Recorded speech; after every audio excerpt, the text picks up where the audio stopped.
Here to talk about the wonder and the mystery of conscious minds. The wonder is about the fact that we all woke up this morning and we had with it the amazing return of our conscious mind. We recovered minds with a complete sense of self and a complete sense of our own existence.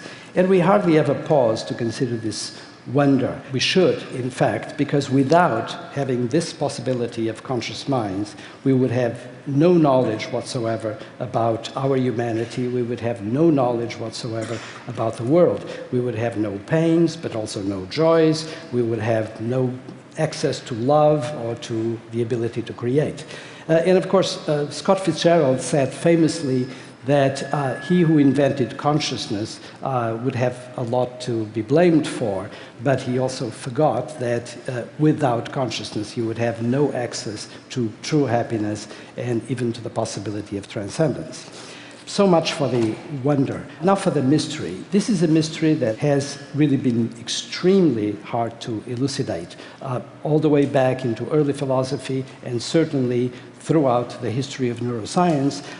This has been one mystery that has always resisted elucidation, has caused major controversies, and there are actually many people that think that we should not even touch it, we should just leave it alone, it's not to be solved. I don't believe that, and I think the situation is changing. It would be ridiculous to claim that we know how we make consciousness in our brains, but we certainly can begin to approach the question, and we can begin to see the shape of a solution. And one more wonder to celebrate is the fact that we have imaging technologies that now allow us to go inside the human brain and be able to do, for example, what you're seeing right now. These are images that come from Hannah Damasio's lab and which show you in a living brain the reconstruction of that brain. And this is a person who is alive. This is not a person that is being studied at autopsy. And even more, and this is something that one can be really amazed about, is what I'm going to show you next, which is going underneath the surface of the brain and actually looking in the living brain at real connections, real pathways. So all of those colored lines correspond to bunches of axons, the fibers that join cell bodies to synapses, and I'm sorry to disappoint you, they don't come in color, but at any rate, they are there. The colors are codes for the direction, for whether it is back to front or vice versa. At any rate, what is consciousness? What is a conscious mind? And we could take a very simple view and say, well, it is that which we lose when we fall into deep sleep without dreams, or when we go under anesthesia, and it is what we regain when we recover from sleep or from anesthesia. But what is exactly that stuff that we lose under anesthesia or when we are in deep, dreamless sleep? Well, first of all, it is a mind, which is a flow of mental images. And of course, consider images that can be sensory patterns, visual, such as you're having right now in relation to the stage and me, or auditory images, as you're having now in relation to my words. That flow of mental images is mind. But there is something else that we're all experiencing in this room. We are not passive exhibitors of visual or auditory or tactile images. We have selves. We have a me that is automatically present in our minds right now. We own our minds, and we have a sense that it's every one of us that is experiencing this, not the person who is sitting next to you. So in order to have a conscious mind, you have a self within the conscious mind. So a conscious mind is a mind with a self in it. The self introduces a subjective perspective in the mind, and we are only fully conscious when self comes to mind. So what we need to know to even address this mystery is, number one, how minds are put together in the brain, and number two, how selves are constructed. Now, the first problem, is relatively easy. It's not easy at all, but it is something that has been approached gradually in neuroscience. And it's quite clear that in order to make minds, we need to construct neural maps. So imagine a grid like the one I'm showing you right now, and now imagine within that grid, that two-dimensional sheath, imagine neurons. And picture, if you will, a billboard, a digital billboard, where you have elements that can be either lit or not. And depending on how you create the pattern of lighting or not lighting the digital elements, or for that matter, the neurons in the sheath, you're going to be able to construct a map. This is, of course, a visual map that I'm showing you, but this applies to any kind of map, auditory, for example, in relation to sound frequencies, or to the maps that we construct with our skin in relation to an object that we palpate. Now, to bring home the point of how close it is, the relationship between the grid of neurons and the topographical arrangement of the activity of the neurons and our mental experience, I'm going to tell you a personal story. So if I cover my left eye, I'm talking about me personally, not all of you. If I cover my left eye, I look at the grid pretty much like the one I'm showing you. Everything is nice and fine and perpendicular. But some time ago, I discovered that if I cover my left eye, instead, what I get is this. I look at the grid, and I see a warping at the edge of my central left field. Very odd. I've analyzed this for a while. But some time ago, through the help of an ophthalmologist colleague of mine, Carmen Puliafito, who developed a laser scanner of the retina, I found out the following. If I scan my retina through the horizontal plane that you see there in the little corner, what I get is the following. On the right side, my retina is perfectly symmetrical. You see the going down towards the fovea, where the optic nerve begins, but on my left retina, there is a bump, which is marked there by the red arrow, and it corresponds to a little cyst that is located below. And that is exactly what causes the warping of my visual image. So just think of this. You have a grid of neurons, and now you have a plain mechanical change in the position of the grid, and you get a warping of your mental experience. So this is how close your mental experience and the activity of the neurons in the retina, which is a part of the brain located in the eyeball, or, for that matter, a sheath of visual cortex. So from the retina, you go on to visual cortex, and of course the brain adds on a lot of information to what is going on in the signals that come from the retina. And in that image there, you see a variety of islands of what I call image-making regions in the brain. You have the green, for example, that corresponds to tactile information, or the blue that corresponds to auditory information.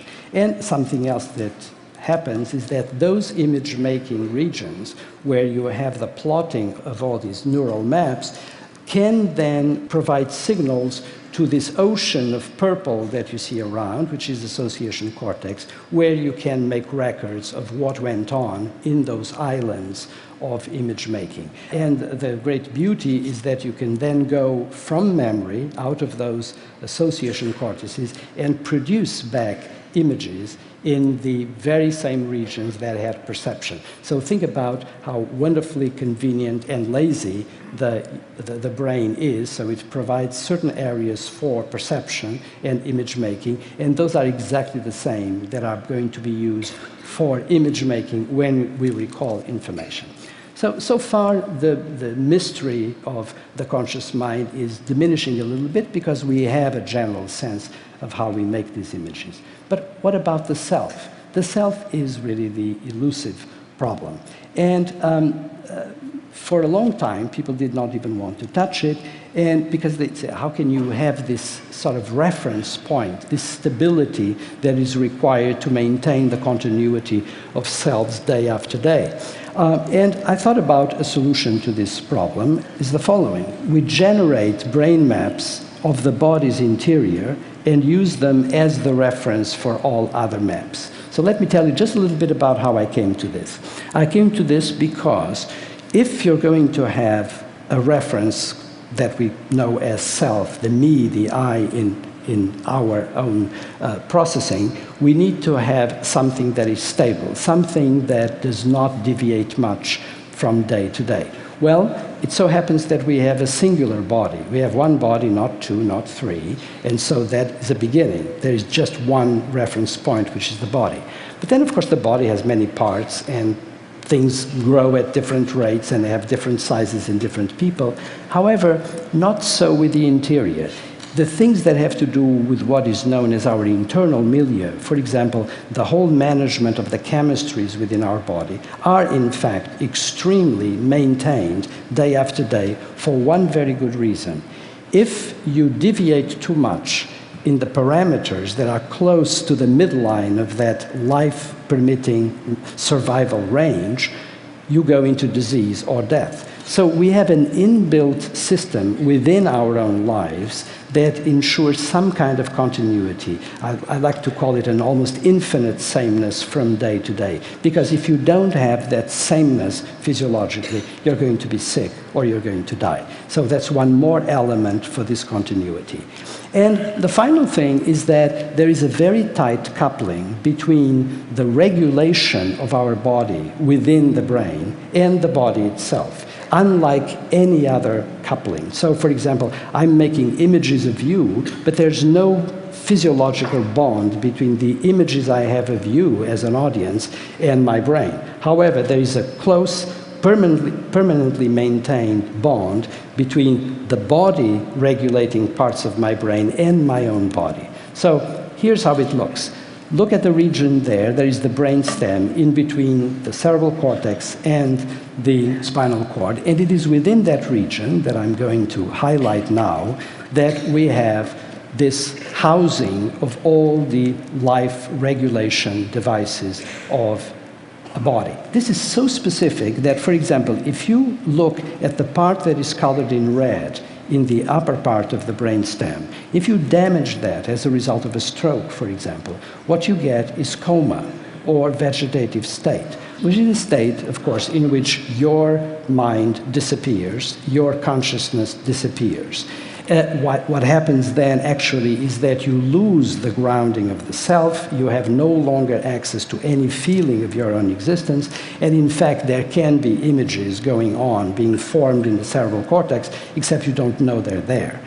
You have in effect lost consciousness when you have damage to that red section of the brainstem. But if you consider the green part of the brainstem, nothing like that happens. It is that specific. So in that green component of the brainstem, if you damage it, and often it happens, what you get is complete paralysis, but your conscious mind is maintained. You feel, you know, you have a fully conscious mind that you can report very indirectly. This is a horrific condition, you don't want to see it, and people are in fact imprisoned within their own bodies, but they do have a mind. There was a very interesting film, one of the rare good films done about a situation like this, by Julian Schnabel some years ago, about a patient that was in that condition. So, now I'm going to show you a picture. I promised not to say anything about this, except, this is to frighten you. It's just to tell you that in that red section of the brainstem, there are, to make it simple, all those little squares that correspond to modules that actually make brain maps of different aspects of our interior, different aspects of our body. They are exquisitely topographic, and they are exquisitely interconnected in a recursive pattern. And it is out of this, and out of this tight coupling between the brainstem and the body, that I believe, and I could be wrong, but I don't think I am, that you generate this mapping of the body that provides the grounding for the self, and that comes in the form of feelings. Primordial feelings, by the way. So what is the picture that we get here?